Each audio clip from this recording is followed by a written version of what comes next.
Good afternoon again. This is Matt Chase, Executive Director of the National Association of Counties. And I'm joined by two Hurleys today. Aaron Hurley, who's our Associate Legislative Director, or actually Deputy Legislative Director, who is going to cover the U.S. Treasury guidelines with a focus today on revenue loss and government services. Also assisted by Alana Hurley, who's been helping us throughout the pandemic with these webinars. I think she has helped with dozens and dozens, if not hundreds of webinars. So thank you. Just a quick note as we get going today, to please use the Q&A feature in Zoom to ask your questions. If you could use the Q&A feature, it really helps us with following up. Zoom gives us a much better report from the Q&A section. So if you're using the chat, it's much harder for us to respond to your question post-event. So again, if everybody could please use the Q&A section of the Zoom, it would really help us follow up with your questions.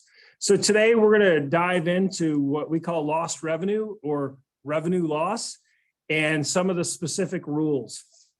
Erin is going to go through a slide presentation, and before she does, I just want to make a quick intro.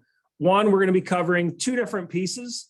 For those counties that received $10 million or less in Treasury money, what the new standard allowance means, and some of the rules and reporting requirements that are still required for those counties.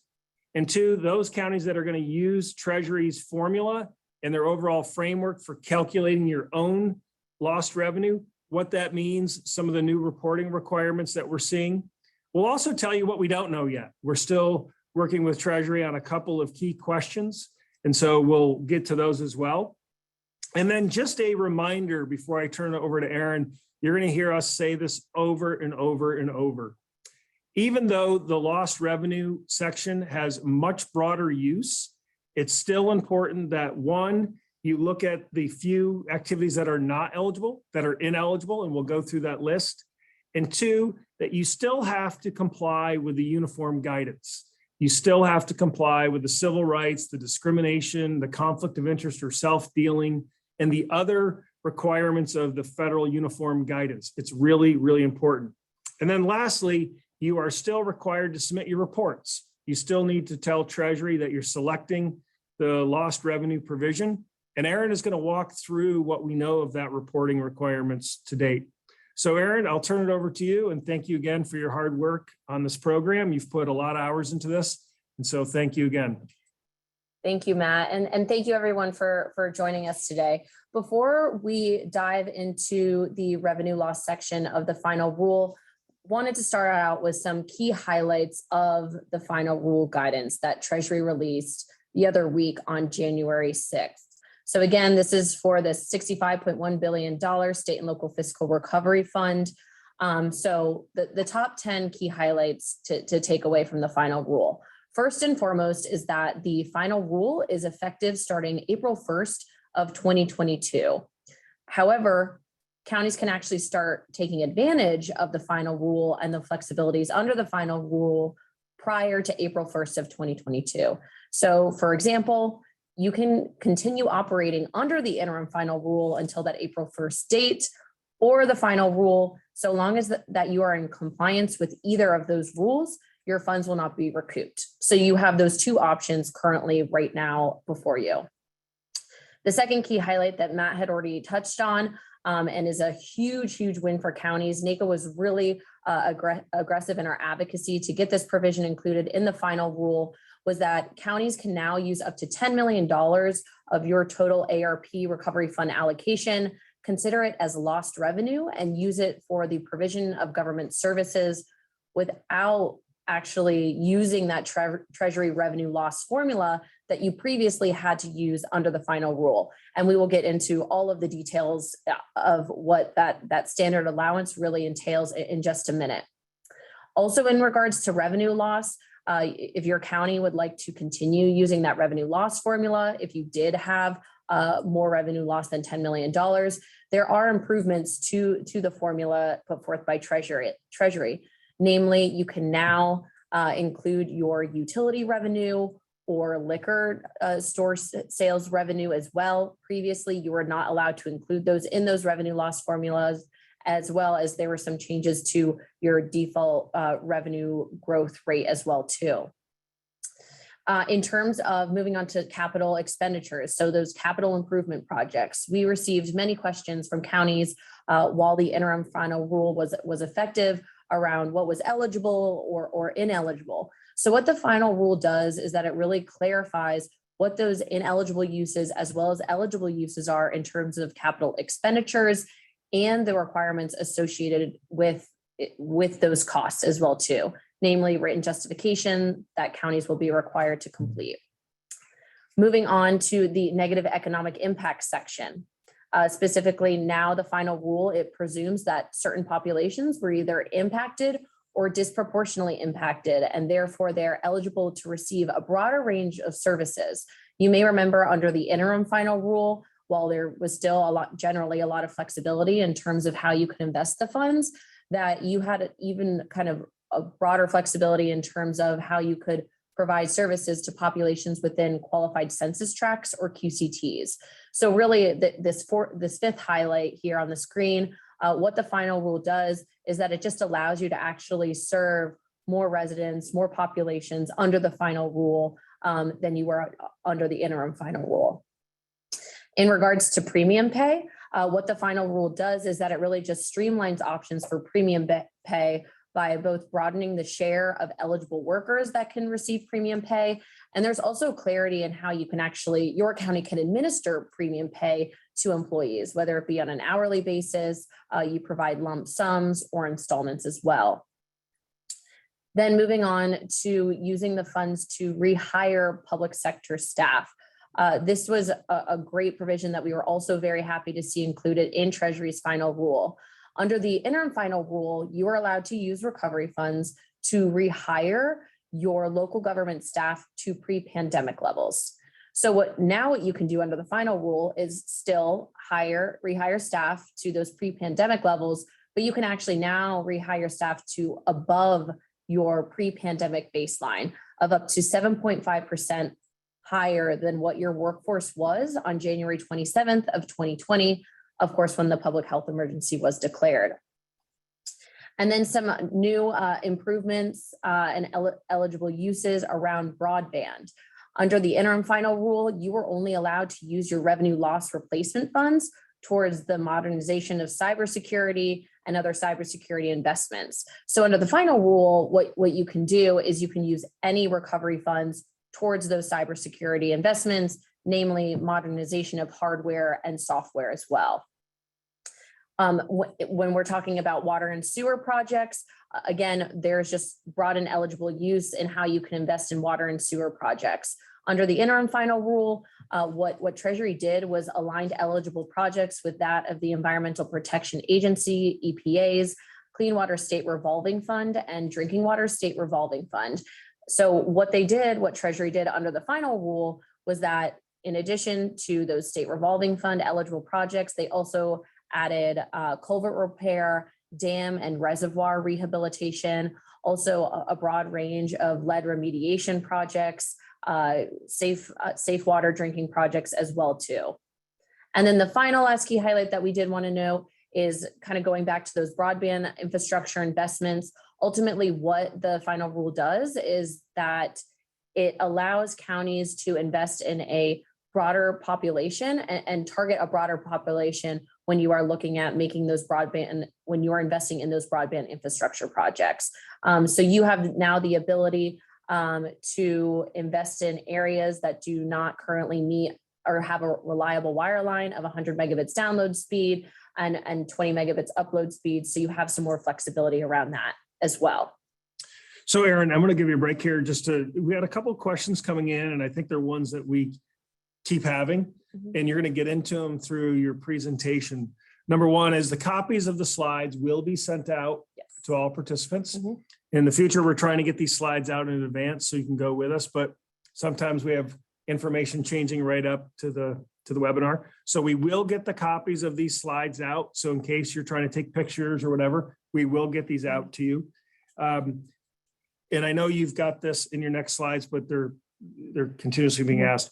So if you reported 0 for your lost revenue on your interim report, can you change it? There's a lot of questions about, can you change it? You put 0 on your interim report, but again, that's interim, meaning you can change it. So the answer is? Yes, you will definitely be able to change it in your first project and expenditures report, which we'll go into detail on. But Treasury was very explicit in the fact that if you did enter in a 0 on your interim report, that you would be able to update your revenue loss figure on the first project and expenditures report. So the key is, though, I think where people getting confused, you can change it for this first report, but then moving forward, the county has to pick either the standard up to $10 million deduction or allowance, or you use the Treasury formula and you run your own formula, right? But you can't flip flop 1 year, use 10 million allowance, then the next year run the formula. Correct.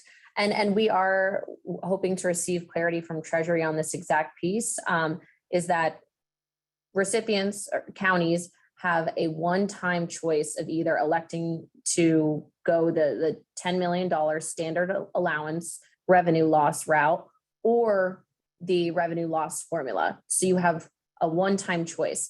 We are trying to receive clarity, or we have a question into Treasury right now about whether you need to do that on your very first project and expenditures report, or if you can defer the decision to your next quarterly or annual report as well.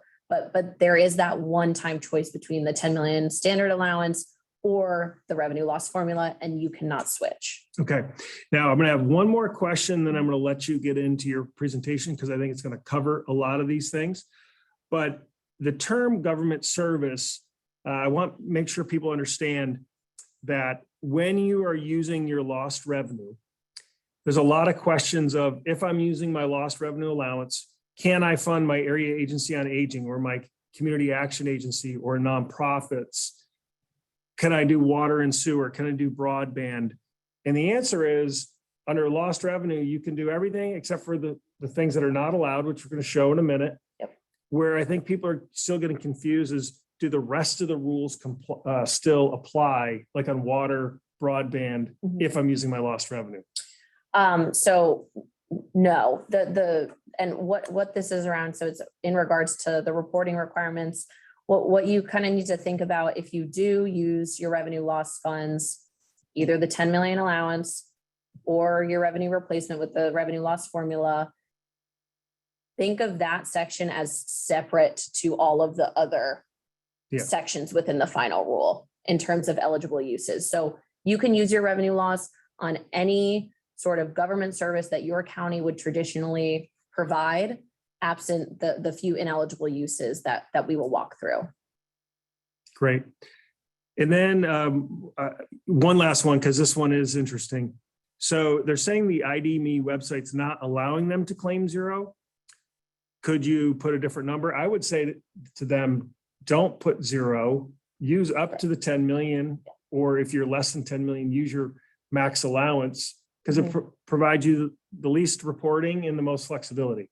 Correct. And so you do only have 2 options on that reporting screen, the ID.me portal, and that is either the 10 million or the revenue loss. And that's exactly what we're hoping to receive additional information from Treasury on. If there is potentially a third option, even if you write in, not applicable, if you do not want to make your decision quite yet. Okay. All right. We'll let you get to your slides. So this slide is all about reporting requirements, not exactly revenue loss related, but we wanted to make sure that folks knew about the upcoming deadlines. The day after the final rule was actually published, Treasury also released their project and expenditure report and user guide. And so there are 2 tiers of counties that are required to submit their first project and expenditures report at the end of this month on January 31st. And those include counties that have populations that exceed 250,000 residents, and also counties with populations below 250,000 residents, but you received more than $10 million in recovery funds. So those 2 tiers of counties are required to submit their first project and expenditures report January 31st, end of this month. When you are filling out your expenditures and obligations in those reports, that will cover the period between March 3rd of 2021 and December 31st of 2021. And you'll see all of this information, especially in the user guide, but you will be required to report on any sort of projects, obligations, expenditure data, subaward data. So if you're allocating funds to a subrecipient, as well as certain programmatic data as well. And for those counties that either received less than $10 million in recovery funds or have a population below 250,000 residents, you are not required to submit a project and expenditures report on January 31st. Your report is not due until April 30th of 2022. You actually don't have a report available yet. So you can just kind of sit back until that April 30th deadline. And then after that initial report is due, you will need to submit your project and expenditure reports on an annual basis. And just as a quick recap, a refresher for folks, these are simply the 6 categories in which you can invest your recovery funds in. Of course, supporting the public health response, addressing negative economic impacts, of course, replacing lost revenue, providing premium pay to essential workers, performing essential work, and of course, investing in both water and sewer infrastructure and broadband infrastructure. And now decoding the language of the guidance. And this slide is very important because as you are reading through, whether it be the entire final rule or the summary that Treasury released as well too, it is really important to know exactly what is mandatory versus encouraged under the final rule, and therefore what is eligible. So you'll see throughout the final rule as well as the summary, there is should and must is used a lot. So this is mandatory within the final rule. So just make sure that you pay attention to those specific words. You will also see may and encourage a lot also used in the final rule. And this is really kind of what it comes down to, is that the final rule allows county discretion. And it's kind of more phrased as a federal preference under the final rule. And then the final point to be aware of is that proportional and reasonable are also key terms that are used throughout the rule. And why these are so significant, you'll especially see them in the public health and negative economic impact section, really around the capital expenditures kind of subsection as well too. When you are providing aid, assistance to certain populations, nonprofits, businesses, impacted industries, so on, you have to make sure that whatever aid that you're providing is proportional to the negative economic impact experienced. And you will be required to report on that as well. So that third point is very important as you are working your way through the final rule and deciding how to invest your funds. Now, we're getting into the actual lost revenue section within the final rule. So as you can see on the screen, these are the key new features in the final rule. We've mentioned this a number of times now, but now under the final rule, counties have 2 options in terms of how they want to calculate or allocate their funds towards revenue loss. First and foremost, as we stated before, counties may allocate up to $10 million of their recovery fund allocation to be spent on government services without using a revenue loss formula. The second option is counties may still calculate their actual revenue loss through Treasury's formula. And again, you have to pick one approach and you have to stick with it until the end of the program on December 31st of 2026. Under the new final rule and the new $10 million standard allowance feature, there are now 2,137 counties, that's 70% of the nation's counties, that are now eligible to actually invest the entirety of allocated recovery funds in those general government services. So 70% of the nation's counties can now say, we would like to allocate all of our funds towards revenue loss and use it for government services. So that is huge. Then the second part in terms of the key new features, is that there are improvements to the revenue loss formula if your county would still like to use that option. So namely, and most significantly, is that the revenue loss growth rate changed from 4.1% to 5.1% as the new standard default allowance for the revenue loss formula. So we'll get into the step-by-step calculation on a later slide, but this is significant in terms of when you are calculating your revenue loss. So again, what Treasury did is there was new data, 2019 data that was actually released. And so they updated their average annual revenue growth from 4.1% to 5.2%. So urge you to recalculate your revenue loss.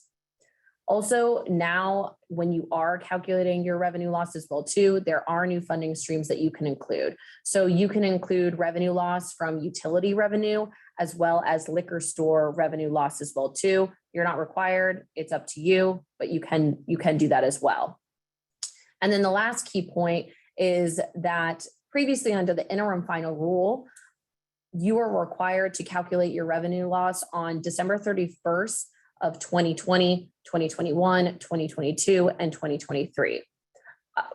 NACo, we had many conversations with Treasury saying that that specific date, it doesn't necessarily account for the true revenue loss that a county may experience because not all county fiscal years budget cycles are the same. So now under the final rule, you have the option to calculate your revenue loss on a fiscal year or calendar year basis. But again, you must pick one and then stay with that option for the duration of the recovery fund program. So on this screen here, and this is a similar screen to what we previously used under the final rule, but really what we wanted to do again was just highlight how you can actually calculate your revenue loss. So fairly easy, really the first step, what you need to do is that your county needs to look back at the last 3 full fiscal years prior to the pandemic. Take your average growth rate, your revenue growth rate, calculate what that percentage is. Now you compare it to that 5.2% per year, which is based on the national average of state and local revenue growth, including that 2019 data that I mentioned on the previous slide. So whatever is higher, 5.2%, or your county's average revenue growth, take the higher of either one of those. And that's the percentage that you'll use in your revenue loss calculation. This slide here simply just also outlines, similar to the interim final rule, Treasury still has the definition of general revenue. It's based on the Census Bureau's definition. Again, same as under the interim final rule. What we just wanted to call out here was, again, in contrast to the interim final rule, now you can include the revenue generated by utilities and liquor store sales as well. The final rule, however, does still exclude certain revenue streams. Namely, you would exclude intergovernmental transfers from the federal government to the local government. So that's like your CARES Act coronavirus relief fund dollars. Really, it can even be federal grants that are actually given to the state that are then administered from the state to the county, but that is still excluded in your revenue loss formula. So that's definitely worth noting. Aaron, quick question here. On the 5.2, there's a feedback here that the Treasury platform still is using the 4.1% or the 3-year growth average. The Treasury portal hasn't switched to the 5.2% yet. Mm-hmm. Is that because the final rule doesn't go into effect till April? Should they wait? Any thoughts on that, or is that something we should ask Treasury about? We can definitely ask Treasury. Okay. Treasury about so that. We'll ask Treasury about why the portal hasn't switched to the 5.2% yet. That might be because the final rule is not in effect yet. Okay. So moving on to some other notable takeaways from the revenue loss piece. It stays the same as under the interim final rule, and Treasury actually provides a response in their final rule saying that recipients still have to calculate revenue on an entity-wide basis rather than a source-by-source basis as well. And then finally, again, just to reiterate that last point here is that you can now calculate revenue loss on either a fiscal year or a calendar year basis, and you just need to stay consistent. And on this screen here, this is simply what Treasury outlines as examples of eligible uses when you are investing your revenue loss dollars.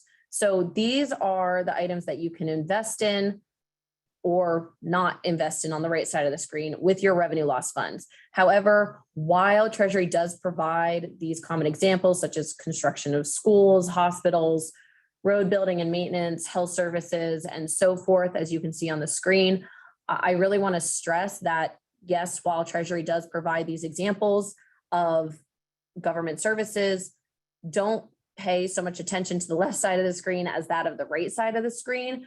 Because again, so long as that it's any service traditionally provided by your county government, it will be an eligible use. So in terms of the ineligible uses, really what you cannot spend revenue loss replacement on is for rainy day funds, reserve funds, debt services, and extraordinary pension contributions. And this just goes into additional detail of those ineligible uses of recovery fund allocations. So as I mentioned, extraordinary contributions to a pension fund, debt service payments, including tax anticipation notes, also known as TANs, those rainy day or reserve accounts. You also cannot use the funds for settlement agreements, judgments, consent decree, or judicially confirmed debt. And then these last two are new. So you also cannot use revenue loss funds with any activity that conflicts with the purpose of the American Rescue Plan Act statute.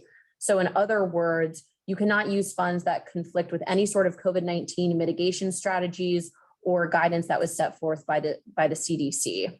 And then finally, you cannot use funds in violation of the awards terms and conditions or conflict of interest requirements under the uniform guidance, which all state and local fiscal recovery fund recipients have to follow the uniform guidance when you are investing those dollars. More information about that is in Treasury's compliance and reporting requirements as well. So Aaron, go ahead to the next slide because it's going to really double down on that point. And in the chat, there's a couple of people that have, or not the chat, the Q&A, there's a couple of people that basically have implied they've moved these funds into their county's general fund.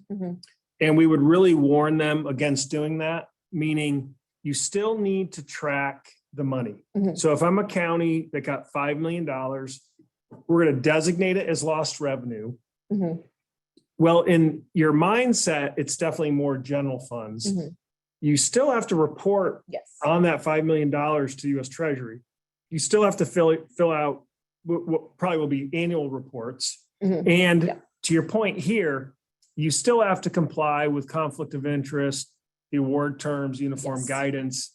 You still got to make sure you're not conflicting with the American Rescue Plan, particularly around COVID mitigation. And so they still need to use the Treasury ID number for this money, or the OMB number, forget how they call it. The ID number, CFDA. the CDFA number. And so make sure your treasurer or your accounting staff are still tracking this money separately. Correct.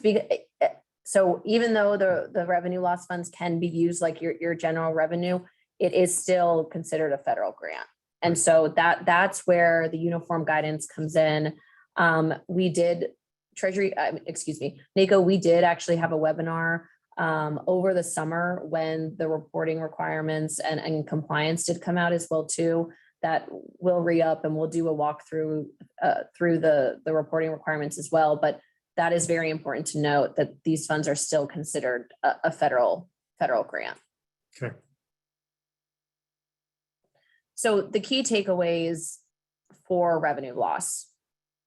Just to reiterate, counties now have two options to calculate revenue loss: up to the $10 million of your total ARP recovery fund allocation for that standard allowance, which Treasury refers to it as, or calculating your revenue loss with Treasury's formula with the new 5.2% default growth rate. So again, that's up from the original 4.1% under the interim final rule. That second to last bullet, again, if your county had previously declared $0 for your revenue loss in the interim report, you have the ability to change and update this number in your first project and expenditures report as well. And then finally, as we just mentioned on the previous slide, if you are declaring revenue loss, if you are using your funds in this way, you must still abide by the reporting requirements with the project and expenditures reports revenue loss category, which we'll get into detail in just a minute of what those reporting requirements look like. But also remember, in addition to Treasury's reporting requirements, you must comply with the federal uniform guidance as well. So again, major key takeaway is that you still have to abide by those reporting requirements, both in Treasury's reporting as well as uniform guidance. So on this screen here, what we are going to go into detail, that was a previous slide, just a reminder of dates, but kind of wanted to move on to what is required of you when you are reporting your revenue loss. So again, you have the option to update your revenue loss figures in the first project and expenditures report. Moving on to the second bullet, you have the option to make that one-time decision to allocate either between the $10 million standard allowance or the revenue loss formula. So on your actual, when you are in the ID.me portal, you have those two options in front of you on the screen. I believe it's page 30 actually in the project and expenditures user guide that outlines all of this as well. So once you either decide if you would like to do the standard allowance or the revenue loss, you will have to provide some additional information. So for counties using the revenue loss formula, you will be prompted to choose whether you would like to use the calendar or fiscal year dates. But again, you must use the same calculation timeframe for the remainder of the program's lifetime. So until December 2026. And then for counties that are electing to go for the $10 million standard allowance, Treasury will ultimately presume that $10 million. If you receive less than $10 million, it'll be that number since it will not exceed what your total ARP allocation was. But Treasury will just presume that your total allocation will be allocated for revenue loss and you lost revenue because of the pandemic. And then that final bullet there is all counties will be asked this following question that's in bold and italics at the bottom of the screen when you are completing the project and expenditure report. So just be sure you will see that prompt and you will be required to answer that prompt.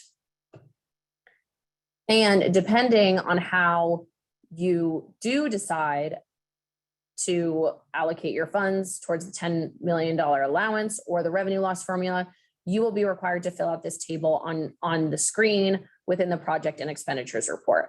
So as you can see, if you decide not to do the standard allowance, you will be required to provide all of those numbers to Treasury. So as you can see, the growth adjustment used, whether it's the 5.2% or your county's growth adjustment, the actual revenue, estimated revenue loss, and so forth. But if you do the standard allowance, you have less information, of course, to report on. And then finally here, we did also just want to pull this directly from the project and expenditures reports that you all will be completing. Again, this is just the screen that you will be required to fill out if you elect to do the revenue loss formula as well. So again, you will be required to fill out each one of these sections. And then finally, in terms of what will be required of you for reporting on how you are spending the revenue loss dollars. So I guess just in kind of simple way to say it is that the reporting is less so than other sections within the final rule. So you will be required to submit a description of the services provided or projects with the revenue loss funds. So a narrative description to Treasury in your project and expenditures report. You also can report based on your existing budget processes to minimize the administrative burden. And Treasury actually encourages you to report in this manner. You will be asked specifically to indicate that your funds were not used to make a deposit into a pension fund, as well as some of those other ineligible uses that we outlined earlier in the presentation. And then finally, because there is not as much reporting associated with the revenue loss funds, so when you are reporting your obligations and expenditures under the revenue replacement section within the project and expenditures report, so it's oftentimes referred to in the report as EC 6.1, which is eligible category 6.1. You do not need to have subrecipients, subawards, or expenditures separately reported. So again, kind of going back to the more narrative explanation of how you're using the funds and your current kind of budget process as well. So that's the revenue loss in a nutshell. So Aaron, we got a lot of questions in here. So again, there's a lot of people in here in their interim report, they claim 0. Mm-hmm. Now they're scared. Oh my God, we claim 0 in our interim report. Can we still change it and take up to the $10 million? Yes. So again, for all the counties that did their interim report, Mm-hmm. you can change it. This next reporting requirement in April, Mm-hmm. Up between now and April, is really Yes. important that you Yes. change it. Now there's a question. They're confused by the first tranche and second tranche, Mhm. meaning I'm going to say a county got $10 million. Mhm. So they have $5 million in the bank now. Mhm. They're going to get $5 million next year or later this year. Are they taking the 10 million now? Or No. are they only taking 5 million in lost revenue now? Only 5 million in lost revenue right now. I mean, well, if you're electing to do 10 million, then your funds will be considered lost revenue Yeah, when you get so this. for your reporting purposes, put the 10 million. Yes, correct. So the tranches are really cash flow. Mhm. For reporting, be sure to take the maximum out. So Correct. take up to the 10 million. Another related question is, my county got $8 million from Treasury, or we got $5 million. Do we still get a $10 million allowance? And what people need to understand is it's up to your Treasury award. So if the county got $1 million in Treasury money, you can take up to $1 million in lost revenue. If you got $8 million, you can take up to $8 million. Exactly. If you're a county that got 15 million, then you can take up to 10 million, or you do the Treasury formula, Exactly. Yes. right? Yes. But you can't exceed your award. Yes, exactly. And that language is very, very explicit in Treasury's project and expenditure report too. And again, I mentioned the pages earlier. I think it's 29 to 31, but the guidance is very explicit in that if you are electing the $10 million allowance, your award will not go up if you receive less than 10 million from Treasury. Great. And on the flip side, some of the larger counties that are not going to use the 10 million, they're Mhm. not going to use the 10 million, but they're going to use the formula, Mhm. the Treasury formula. They still get to calculate it once a year Mhm. through 2024. Correct. Correct? Yep. So it's not one and done. The standard allowance is one and done. Yes. If you're going to use the formula, you have to go back each year and recalculate. Correct. Exactly. Got it. All right. So the definition of obligation, there's a very long statement in there about the term obligation. I think the key for people to remember, the December 31st, 2024, when they say obligate, the county board must have approved, or the decision-making body of the county Mhm. must have approved the expenditure. The contracts must be in place, meaning contracts are signed. The work can be performed through December 31st, 2026, Mhm. but you can't be signing contracts in 2025 and 2026. All the paperwork, all the contracts must be December 31st, 2024. Correct. Yes. All of that work needs to be done. Okay. There's a couple other questions in here. So many people are concerned about the term government service. So County X typically provides money to area agency on aging or nonprofits, homeless shelters. The county doesn't run the facilities. They have third parties that run it. Mhm. Can they use their lost revenue to support third parties? Meaning, can they fund nonprofits with their lost revenue? Yeah, it's in Treasury's rule, they really just specifically say any sort of service that the county, what you would generally do with your general revenue. Okay. And two more. Mhm. So the county normally buys a mobile unit for the nonprofit or Mhm. buys vehicles for the Mhm. nonprofit. May they still do that? Yes. Okay. Yes. And then the county has a project. I'm going to just use for simplicity's sake, it's $1 million. Mhm. They've got a $5 million or $500,000 loan Mhm. for the project, and they want to use 500,000 in their lost revenue. The 500,000 loan is still debt, so you can't commingle Yeah. those funds, Yes. correct? Yes. So again, people need to be really careful if you're using the lost revenue. It can't touch any debt financing. Correct. But if you're doing a capital infrastructure project, for example, and you need to buy land, you could use this money, the Treasury money, to buy the land, Mhm. and then you could use debt financing for the construction, Mhm. but they have to be clearly separated. Correct. It can't be, we're going to use the bond money for plumbing and wiring, and we're going to use Treasury money for the sheetrock. Yeah. That's commingling. Yes, exactly. But if Yeah. it's clearly separate pieces, like the planning and design Mhm. versus construction or purchasing the land versus building, Yeah. you can separate them out. Yes. Yep. So be very Exactly. careful and reach out to us on those questions. Okay, on the fiscal year, again, people are confused about their state has a fiscal year, the county uses calendar year. Which one do they use? The county just picks. Exactly. Do yes. you want to use a fiscal year or do Mhm. you want to use a calendar year?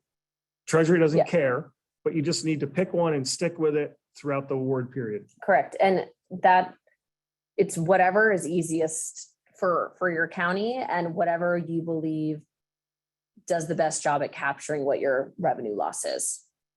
Great. Okay. Any final comments here? We got a lot of questions. We are going to get back to those. We will email you. Again, if you put a question in the chat box, we would ask you to move that over to the Q&A section. If you post it in the Q&A section, we can capture it through Zoom and we can respond back to you. If you're putting it in the chat, once we close this out, we won't be able to find you and get back to you. The question on the one-time legal settlement dollars, we have gotten that one, and we are going to ask Treasury for clarification on that one. That's a little tricky one, so we will do that. Okay, let me give one last look. A lot of the same questions, particularly around if the county's buying vehicles for nonprofits, does the title and insurance stay with the county or the nonprofit? We'll have to get back with some more clarity on there. All right. It looks like people are still confused on the reporting that say they have 500,000 in lost revenue, but they can take up to the 10 million. They're still struggling with how to report that. So maybe could you go back to that slide real quick and show again how you would report the lost revenue? Let's try to... Just give us a sec while we pull that back up.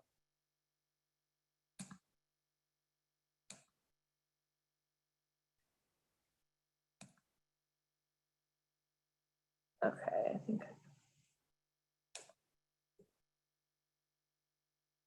Okay, so on this slide here, what you'll see, so these are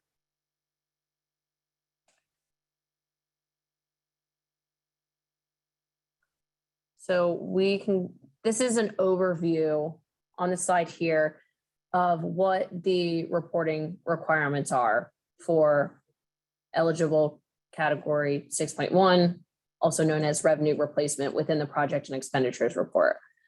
So as you can see on the screen, you will be required to submit a description of services provided. It can be narrative. For example, the county allocated $50,000 to invest in the construction of a bridge. That's a very small number, but just as an example, but it can be narrative in that sense. And you will be asked to specifically answer questions in the revenue loss section around making sure that you did not use the funds for a deposit in a pension fund, legal settlements, rainy day funds, et cetera, that we've talked about previously. You will not be required, the last bullet is very important, you will not be required to fill out information around subrecipients. So we're talking about nonprofits in some of these questions, subawards, or expenditures separately reported as well. So I think a good example, and one that I've received a lot within the last week, is if you use your revenue replacement funds for a capital expenditure. If you would like to build a school, for example, are you required to provide that written justification for that capital expenditure that you would traditionally be required to if you're using your normal recovery funds outside of the revenue loss category? The answer is no. So it is really important when you're thinking about, especially in terms of reporting out to Treasury, how you're using the revenue loss funds. Think of the section separate from those other reporting requirements, whether it be under public health response, negative economic impacts, premium pay, water and sewer infrastructure, and broadband infrastructure. So the reporting requirements are very different for the revenue replacement section, in contrast to the other sections within the final rule. Okay. All right, Aaron, we have a lot of questions, but I think we won't be able to get through them. A lot of them are repetitive, but we will send the slides out. Yes. We will make the recording available online, and we will have more webinars. Yes. So give us a commercial on what are the upcoming webinars. Definitely. So this is just the first session of a series of information session series that we will be having over the next several weeks. So just so folks know, later this week, actually this Thursday, January 20th at 2 p.m. Eastern, we will be having our second information session series that will focus all around the Treasury Final Rule, specifically on broadband infrastructure. Then next Monday, January 24th, we will have our third from 2:30 to 3:30 p.m., which that one will focus on the final rule and key features related to the negative economic impact section and support services as well. And then our fourth will likely be next Friday, January 28th. We will definitely be sending out emails around the exact time, but that one will focus specifically on the public health section and eligible uses for the public health response under the final rule as well. And over the next 2 weeks after that, we will definitely have others on the water and sewer infrastructure section, as well as one all around capital expenditures, since that's a huge subcategory within the final rule as well. So please stay tuned. We have a lot more information session series coming out over the next several weeks. Great. All right. One last comment here would be, go back to what you were saying about with Treasury. A county must pick either the up to $10 million allowance, or they can run the Treasury formula. Do they need to pick in the January report or the April report, or has that been changed? Clarify that again. That is a question that we have submitted to Treasury and are awaiting a response from them. So what we want to receive clarity on is that whether a county is required to make that one-time choice at this upcoming project and expenditure report due on January 31st, or if you can defer your decision to your next quarterly report, or again, for the counties that are submitting their first report at the end of April of 2022, if you have to do it then, or you can also defer that decision. So that question is already submitted to Treasury from NACo. We are awaiting a response. Once we do receive an answer to that question, we will notify all of our membership on that as well. Okay. So what we would say to counties are be prepared Mhm. to make the decision in case Treasury says you got to make that Correct. decision now. Yes, If Treasury gives more time, we will certainly let people know, yes, but don't wait and be caught off guard. correct, So correct. keep moving forward. Correct. All right. So as Aaron said, we'll also have some webinars on uniform guidance, and a lot of these questions in this Q&A we'll cover in that. So thank you again to everyone. We really appreciate your time. Keep the questions flowing, and we will keep getting them back out. So use the Q&A, and we really, really appreciate it. Thank you again. Thank you.